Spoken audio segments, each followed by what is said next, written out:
Baik, di sini kami dari kelompok 3 akan mempresentasikan tugas besar keamanan data dan blockchain mengenai topik yang dipilih yaitu Wi-Fi Protect Access to Personal.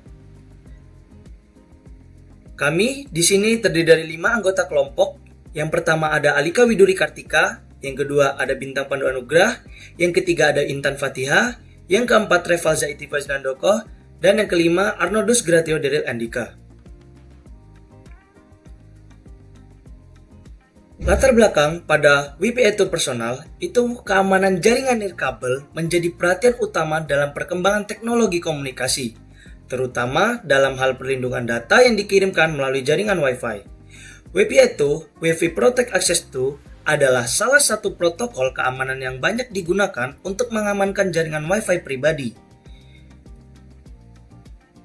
Rumusan masalah pada WPA2 Personal. Yang pertama, bagaimana cara menganalisis keamanan WPA2 Personal pada jaringan Wi-Fi.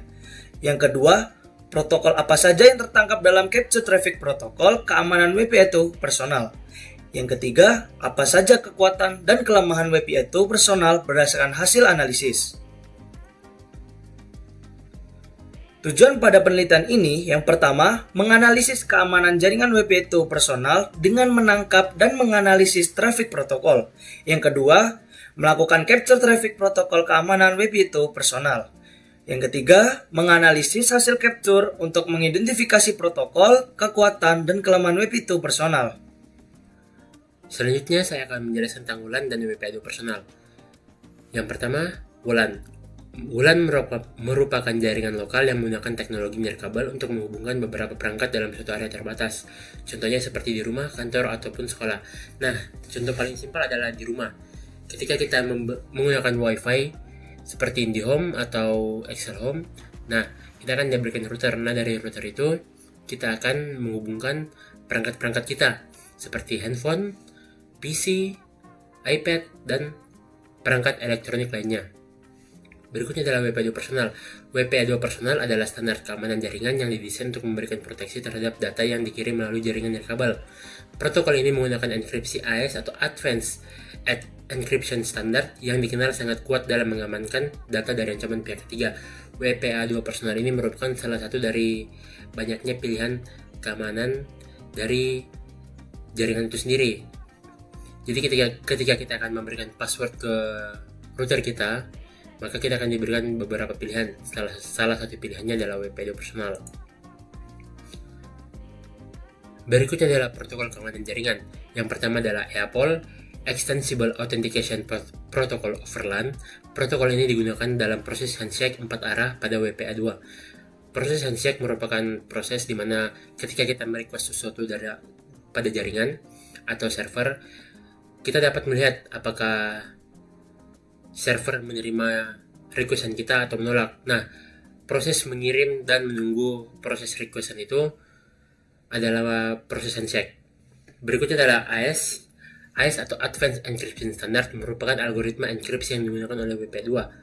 Berikutnya adalah DHCP atau Dynamic Host Configuration Protocol, bertugas untuk mengalokasikan alamat IP kepada perangkat yang terhubung dalam jaringan. Contoh penggunaan DHCP adalah ketika kita menghubungkan device kita ke jaringan atau router, maka device kita akan langsung mendapatkan IP secara otomatis, sehingga kita tidak perlu repot-repot memberikan alamat IP kepada device kita yang baru terhubung ke jaringan itu sendiri. Berikutnya adalah ARP atau Address Resolution Protocol. Protokol ini bertugas untuk menghubungkan alamat IP dengan alamat MAC perangkat. Berikutnya adalah beberapa keunggulan WPA2 dan ancaman keamanan WPA2 Personal. Pertama, kita lihat keunggulan WPA2.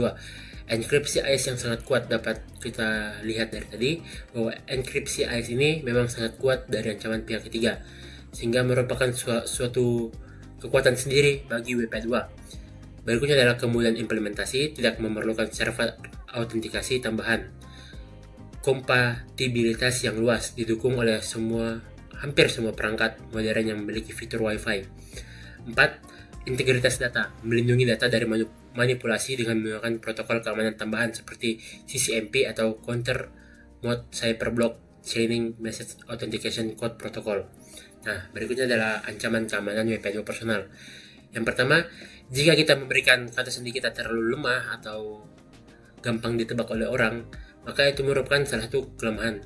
Tetapi kelemahan itu dapat kita atur sendiri. Apakah kita ingin memberikan password WiFi kita yang gitu-gitu aja, atau kita memberikan suatu kode kayak misalnya hashtag, bintang pagar, dan lain-lain. Berikutnya adalah man in the middle attack. Penyerang dapat membuat titik akses palsu untuk mencuri data dan data pengguna jika pengguna tidak berhati-hati dalam memilih jaringan. Jadi ketika kita ingin menyambungkan device kita kepada suatu WiFi, kita harus berhati-hati apakah jaringan tersebut valid atau aman, atau apakah jaringan tersebut hanya titik akses palsu yang dapat mencuri data-data kita. Berikutnya adalah serangan replay. Serangan ini memanfaatkan kelemahan dalam implementasi handshake 4 arah untuk mencoba mendekripsi data yang dikirim. Keempat adalah key reinstallation attack atau crack. Kelemahan dalam protokol handshake dapat dieksploitasi untuk menginstal ulang kunci enkripsi. Berikutnya adalah serangan spoofing. Protokol seperti ARP dapat dimanipulasi untuk mengalihkan data ke perangkat penyerang. Berikutnya adalah metode penelitian yang kami gunakan.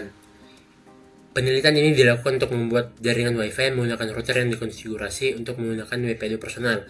Kemudian perangkat yang terhubung ke jaringan WiFi tersebut dapat dikendalikan menggunakan compact wireless yang dioperasikan di sistem lain Linux. Proses selanjutnya adalah melakukan capture traffic jaringan menggunakan Wireshark untuk menganalisis protokol-protokol yang digunakan dalam komunikasi data antara perangkat.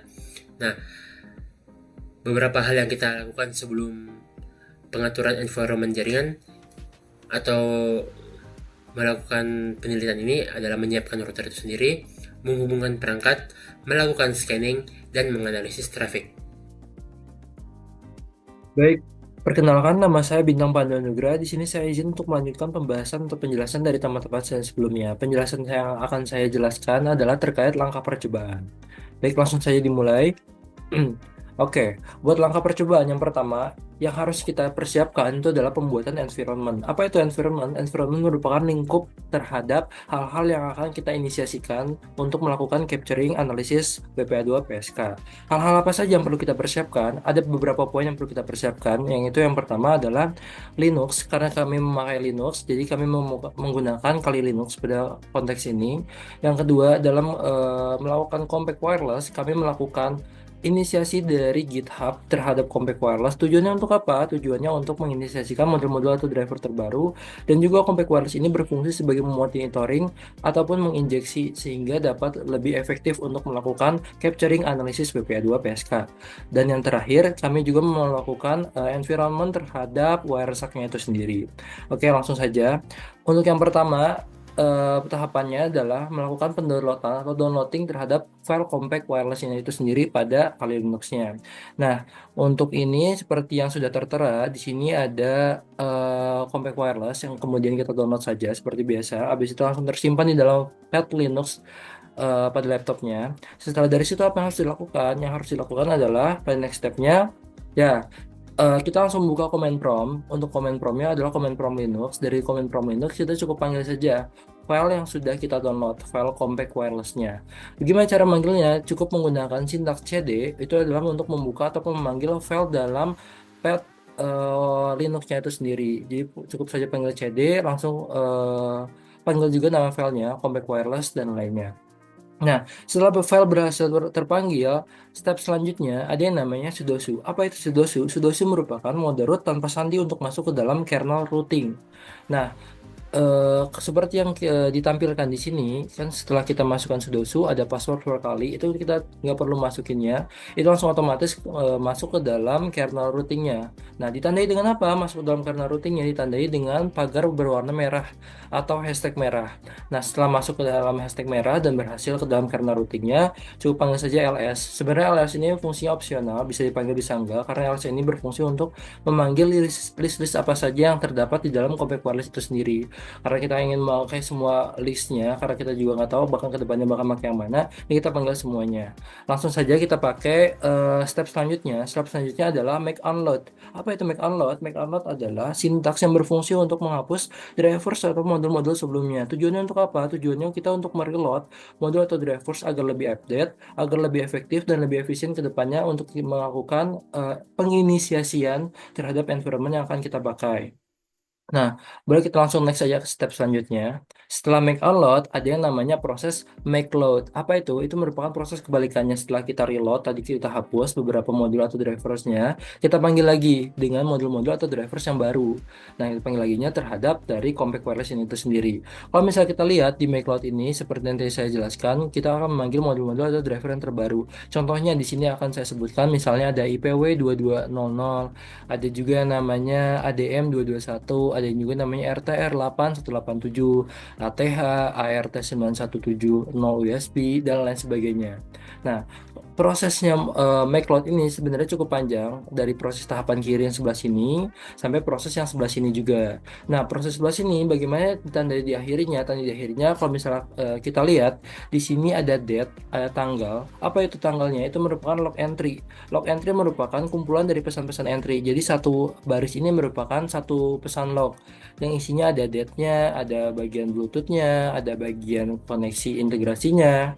Nah, ini sebenarnya umumnya tuh secara sekali, tapi kalau konteksnya di sini masih belum berhasil dalam koneksi dalam connecting Bluetooth-nya atau connecting wireless-nya, di sini akan melakukan perulangan hingga prosesnya itu berhasil, ditandai dengan tergantinya dari satu proses ke proses lainnya. Ini berlanjut terus sampai akhir, ditandai dengan yang terakhir itu adalah Bluetooth Management Interface. Ini merupakan pertanda bahwasanya proses integrasi Bluetooth, connecting ataupun accessing dari Bluetooth atau wirelessnya itu sendiri sudah berhasil aktif, sudah berhasil terhubung. Nah, kalau misalnya kita lihat di sini ada yang namanya hint. Hint di sini untuk menunjukkan kalau misalnya dalam proses yang panjang ini, itu yang ditampilkan dalam promnya ini adalah proses-proses yang cukup pada ruang yang tersedianya saja. Jadi nggak semua proses ditampilkan, tapi pada ruang yang cukupnya, misalnya ruang yang cukupnya sekian, berarti prosesnya ditampilkan cuma sekian aja. Nah, gimana caranya kalau misalnya kita pengen lihat fullnya? Kalau misalnya kita pengen lihat fullnya, cukup ketikkan saja min L atau min 1 di sini konteksnya, jadi nanti kita bisa lihat prosesnya gimana aja gitu kurang lebih. Nah, boleh kita next ke dalam yang ke selanjutnya. Yang kesekian, itu ada yang namanya prosesnya adalah euconfig pada dalam kernel routingnya. Apa itu euconfig? Perintah euconfig ini digunakan di dalam Linux untuk mengatur dan menampilkan konfigurasi jaringan nirkabel atau wireless network dalam hal ini. Kalau misalnya kita lihat di sini ada L0, ETH0, WLAN0, WLAN1, HWSIM 0 gitu kan. Nah, sebenarnya kalau misalnya dalam pembahasan Linux, itu fokusnya Linux itu adalah untuk meninjau dan menginisiasikan pada Ethernet. Sementara yang kita tinjau di sini adalah WLAN. Nah, WLAN yang kita pakai di sini adalah WLAN 0. Maka dari situ kita membutuhkan tadi modul atau driver yang berhubungan dengan WLAN. Maka kita juga menggunakan GitHub, yaitu compact wireless-nya.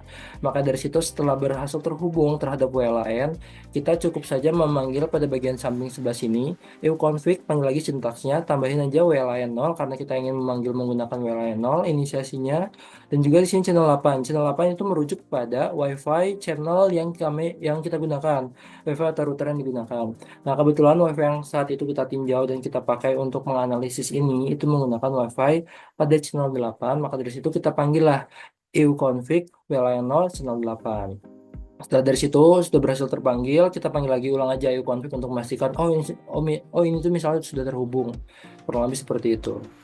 Nah, setelah dari situ, proses apa yang perlu kita tinjau itu adalah ada yang namanya Airmon NG. Apa itu mode Airmon NG? Sintaks apa itu? Itu merupakan mode monitoring. Maksudnya apa? Jadi mode monitoring ini memungkinkan kartu jaringan menangkap semua paket WiFi di sekitarnya. Jadi termasuk WiFi yang tidak ditunjukkan untuk perangkat yang kita pakai. Nah, ini sangat berguna untuk pengujian keamanan jaringan seperti paket sniffing ataupun network analysis. Nah, kalau misalnya kita lihat nih hasilnya seperti ini, langsung saja next ke tahap selanjutnya. Kita panggil lagi sintaksnya itu Airmon NG, panggilnya start WLAN 0 untuk kita memulai pada WLAN 0, jaringan WLAN. Nah, Nanti akan ditampilkan proses seperti ini. Habis dari situ langsung ke next step. Itu ada next stepnya adalah sintaks if config WLAN 0 MON. Apa itu if config? If config seperti yang tadi saya jelaskan sebelumnya. Konteks yang saya bahas itu adalah terkait pengkonfigurasian.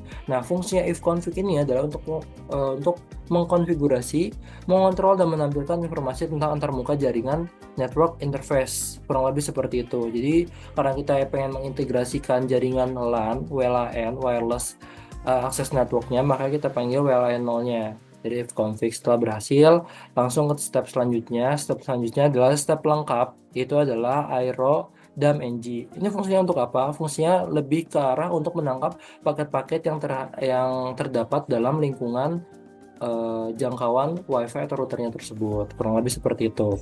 Nah, itu untuk proses dari environment dari Kali Linux untuk konfigurasi atau aksesin terhadap Wireshark, mohon maaf, terhadap Wireshark-nya. Jadi nanti saat dibuka Wireshark cukup pilih saja pilihan WLAN 0.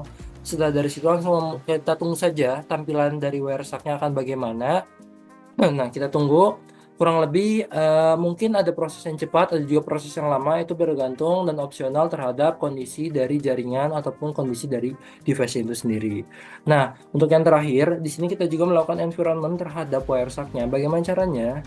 Nah, karena kita meninjau WPA2 PSK, otomatis kita harus melakukan environment terhadap Wireshark untuk meninjau WPA2 PSK. Nah, bagaimana?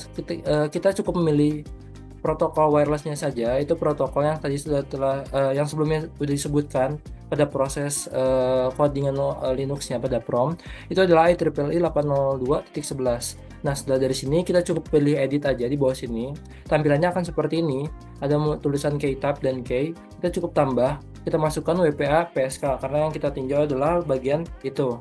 Nah, key-nya diisi sama apa? Diisi oleh dari password ataupun sandi dari si WiFi itu sendiri. Tapi konteksnya dalam hal ini adalah password yang telah dienkripsi. Makanya setelah dienkripsi hasilnya seperti ini. Nah, habis dari itu kita pencet OK aja, baru kita langsung melakukan proses capturing analisis datanya. Nah, untuk capturingnya akan dijelaskan oleh teman saya selanjutnya. Selanjutnya kita masuk ke dalam Capture Traffic Protocol. Di sini kita menggunakan Wireshark. Gambar tersebut menunjukkan antarmuka atau interface dari Wireshark, di mana merupakan sebuah perangkat lunak analisis jaringan yang digunakan untuk menangkap dan menganalisis paket data. Dalam gambar tersebut, Wireshark sedang dijalankan di lingkungan virtual melalui Kali Linux dan memilih interface jaringan nirkabel bernama WLAN 0 MON pada bagian capture. Pemilihan interface ini menunjukkan bahwa pengguna telah mengaktifkan mode monitor pada perangkat jaringan nirkabel. Mode monitor itu memungkinkan Wireshark untuk menangkap semua lalu lintas jaringan nirkabel di sekitarnya, termasuk paket yang menggunakan protokol WPA2. Untuk menangkap paket baru, pengguna perlu memulai proses dengan mengklik tombol Start Capturing di Wireshark. Next.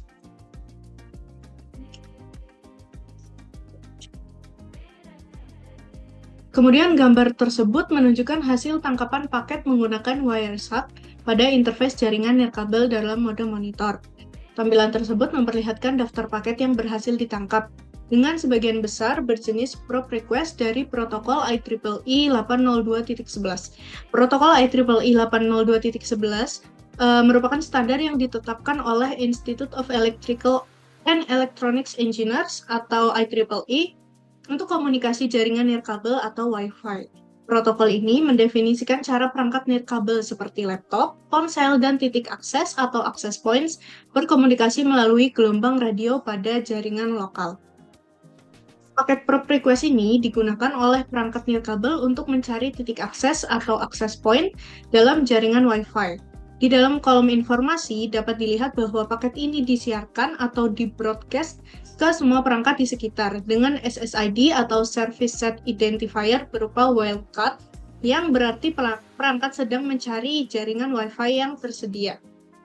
Pada bagian bawah, Wireshark memberikan detail lebih rinci mengenai paket yang kita pilih. Di sini kita memilih frame 11, di mana informasi ini mencakup panjang data 142 byte yang ditangkap header radio tab yang menyediakan metadata mengenai jaringan radio, serta isi dari paket IEEE 802.11 yang menunjukkan tipe paket, yaitu Wireless Management Prop Request.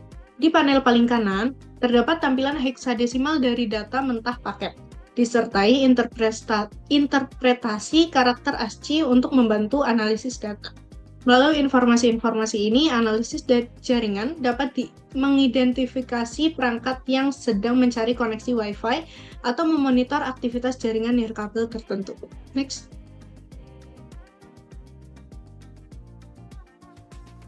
Kemudian gambar di atas ini menunjukkan hasil tangkapan paket dalam proses autentikasi protokol WPA2 PSK atau Wi-Fi Protected Access to Preset Key menggunakan Wireshark.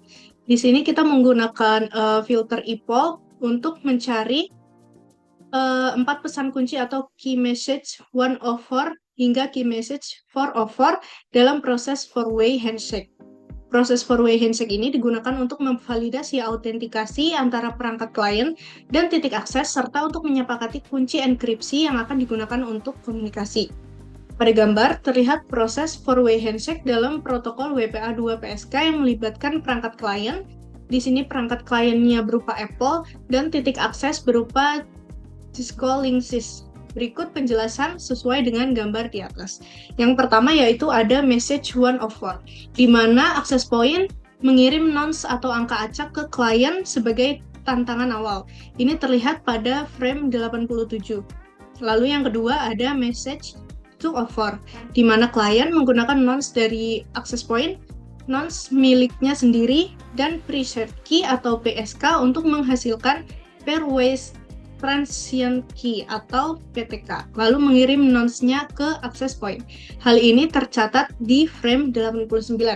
Lalu yang ketiga ada message 304, di mana access point menghitung PTK menggunakan nonce dari klien dan access point, lalu mengirim informasi tambahan yang diperlukan untuk sinkronisasi enkripsi kepada klien.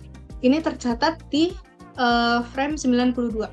Lalu yang terakhir ada message 404, di mana klien mengkonfirmasi penerimaan kunci dan sinkronisasi yang berhasil, lalu mengirimkan respons akhir ke access point.